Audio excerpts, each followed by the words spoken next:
तो हेलो दोस्तों, आप सभी का स्वागत है आज के इस नए वीडियो में नए टॉपिक के साथ। आशा करता हूं आप सभी बहुत ही मस्त होंगे और अपने अपने पढ़ाई में तेजी के साथ व्यस्त होंगे। तो चलिए इस प्रकार से आज के इस प्यारे से टॉपिक में आज जो हम लोग जो टॉपिक पढ़ने जा रहे हैं वह दैनिक जीवन में रसायन जो चैप्टर है इसके अंतर्गत लास्ट टॉपिक होने वाला है। दैनिक जीवन में रसायन ये जो चैप्टर है इसमें जितने भी इंपॉर्टेंट टॉपिक है उसको हम लोग आसानी से कवर कर चुके हैं। आज के इस प्यारे से टॉपिक में हम लोग एक महत्वपूर्ण अंतर के बारे में, एक महत्वपूर्ण डिफरेंस के बारे में आपको जानकारी देने वाले हैं और किसके किसके बीच डिटर्जेंट तथा साबुन क्या होता है इसके बीच अंतर हम लोग आसानी से आज की इस वीडियो में क्लियर करने वाले हैं। डिटर्जेंट अर्थात इसी को क्या कहते हैं, अपमार्जक भी बोल दिया जाता है। तो क्वेश्चन कैसे बनता है, अपमार्जक तथा साबुन के बीच तुलना कीजिए या फिर डिटर्जेंट या फिर साबुन में अंतर स्पष्ट कीजिए। तो इस प्रकार से आपको 3 या फिर 5 नंबर में जरूर से पूछ लिया जाता है। तो चलिए बिना किसी समय गंवाए कुछ 5-6 पॉइंट हैं दोनों के बीच में अंतर, इसको समझने का प्रयास करेंगे। तो सबसे पहले तो डिटर्जेंट क्या होता है, साबुन क्या होता है, इसे ही लिख देंगे तो हमें एक अंतर यही पास मिल जाएगा। तो पहला अंतर यही है कि ये प्रायः लंबी श्रृंखला वाले एल्किल बेंजीन तथा सल्फ्यूरिक अम्ल के सोडियम लवण होते हैं। देख सकते हैं जो डिटर्जेंट होते हैं, जो अपमार्जक होते हैं, ये क्या होते हैं, एल्किल बेंजीन तथा सल्फ्यूरिक अम्ल के सोडियम लवण होते हैं। जबकि साबुन जो होता है वो पोटेशियम और सोडियम दोनों लवण होता है। ये प्रायः उच्च वसा अम्लों के क्या होते हैं, सोडियम और पोटेशियम लवण होते हैं। हम लोग अलग अलग वीडियो में अलग अलग टॉपिक के माध्यम से डिटर्जेंट और साबुन को समझ चुके हैं। अगर आप उस वीडियो को नहीं देखे हैं तो मेरे चैनल पर जाकर देख लीजिएगा ताकि आपके जो अंतर है और भी आसानी से यहाँ पर क्लियर हो जाए। तो क्या है पहला अंतर, जो डिटर्जेंट है वह एक लंबी श्रृंखला एल्किल बेंजीन तथा सल्फ्यूरिक अम्ल के सोडियम लवण होते हैं, जबकि साबुन जो होता है यह उच्च वसा अम्ल वाले सोडियम या फिर पोटेशियम लवण हो सकते हैं। चलिए पहला अंतर यहाँ पर क्लियर कर चुके हैं। दूसरा देख लेते हैं। तो डिटर्जेंट जो होते हैं ये तेल रहित व सफाई के गुण क्या होते हैं, इसमें अधिक होते हैं। अब ध्यान देंगे जो डिटर्जेंट होते हैं, अपमार्जक होते हैं, वो तेल रहित होते हैं। इसमें किसी भी प्रकार का तेलीय पदार्थ नहीं पाया जाता है, इसमें तैलीय पदार्थ नहीं पाया जाता है तथा इसमें सफाई के जो गुण है वो इसके अपेक्षाकृत अधिक होता है। जबकि जो साबुन है ये कैसे होते हैं, तेल युक्त होते हैं एवं इसमें जो सफाई का गुण है वो भी कम पाया जाता है। देख सकते हैं जो साबुन होता है ये तेल युक्त पदार्थ होता है तथा इसमें सफाई का जो गुण है वह इसके अपेक्षाकृत इसमें कम पाया जाता है। अर्थात डिटर्जेंट के अपेक्षाकृत साबुन में कम क्या पाया जाता है, सफाई का गुण पाया जाता है। अर्थात सफाई में अत्यंत आवश्यक जो चीज है, अत्यंत हमें जो जरूरी की चीज है वो क्या होता है, डिटर्जेंट होता है, क्योंकि इसमें न तेल होता है, तैलीय पदार्थ होता है और ये जो सफाई है उसको भी अच्छे से कर देता है। जबकि जो साबुन है इसमें तेल युक्त होते हैं पदार्थ और ये सफाई के गुण में भी कम होते हैं। चलिए इस प्रकार से 2 अंतर बड़ी आसानी से देख चुके हैं।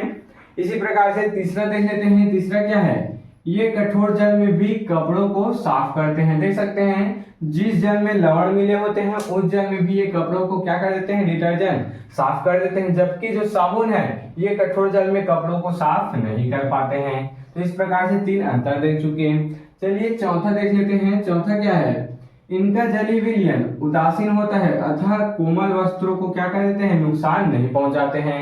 देख सकते हैं जबकि साबुन क्या होते हैं, इनका जो जलीय विलयन है वह क्षारीय होता है, इसका उदासीन होता है, उसका क्षारीय होता है, अतः कोमल वस्त्रों को नुकसान पहुंचाते हैं।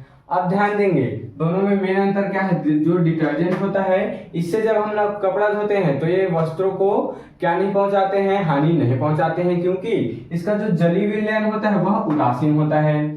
जबकि जो साबुन होता है इसका जलीय विलयन क्षारीय होता है और इसमें जब हम लोग कपड़े को धोते हैं तो वो थोड़े थोड़े मात्रा में कपड़ों को क्या करते हैं, नुकसान पहुंचाते हैं। तो इसी को बोला गया है कि इनका जो जलीय विलयन है उदासीन होता है, किसका, डिटर्जेंट का, अतः कोमल वस्त्रों को नुकसान नहीं पहुंचाते हैं। जबकि साबुन का जलीय विलयन कैसा होता है, क्षारीय होता है, देख सकते हैं, अतः कोमल वस्त्रों को नुकसान पहुंचा देते हैं। तो इस प्रकार से 4 अंतर बड़ी आसानी से यहाँ पर क्लियर हो चुका है। चलिए आगे देख लेते हैं। 5वां यहाँ पर अंतर क्या है, तो 5वां है अपमार्जक। अपमार्जक किसको कहते हैं, डिटर्जेंट को ही अपमार्जक कहते हैं।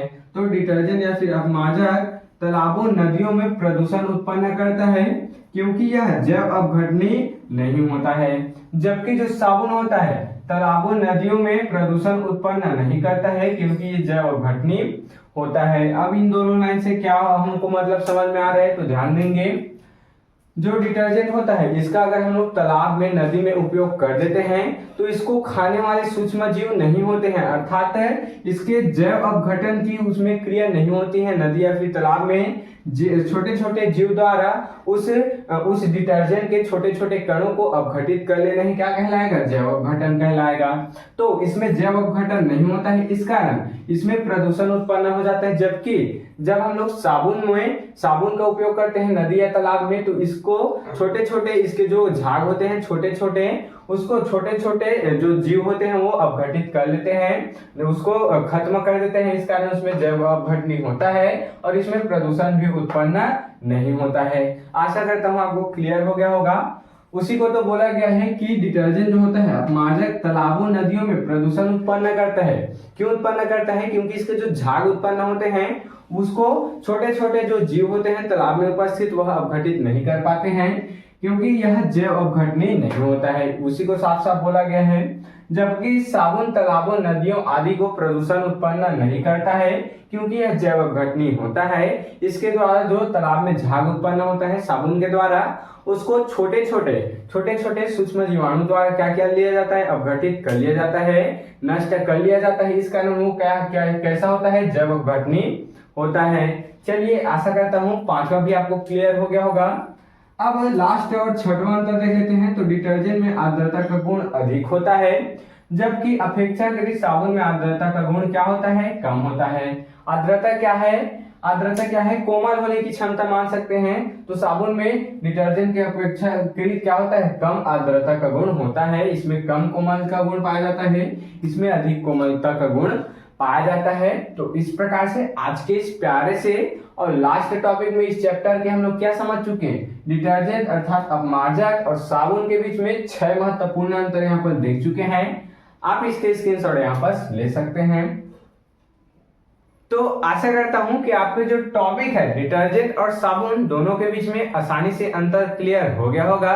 अगर आपको ये जो टॉपिक है जो समझ में आ गया होगा तो मेरे इस चैनल को जल्दी से सब्सक्राइब करके बेल वाले आइकन को दबाकर प्रेस कर लीजिएगा ताकि आपको मेरी ऐसी अच्छे इंफॉर्मेटिव वीडियो और अच्छे इंपॉर्टेंट वीडियो की नोटिफिकेशन सबसे पहले आप तक ही पहुंचती रहे और आप क्लास 12 केमिस्ट्री की तैयारी ऐसे ही अच्छे इंपॉर्टेंट टॉपिक के साथ कर पाए।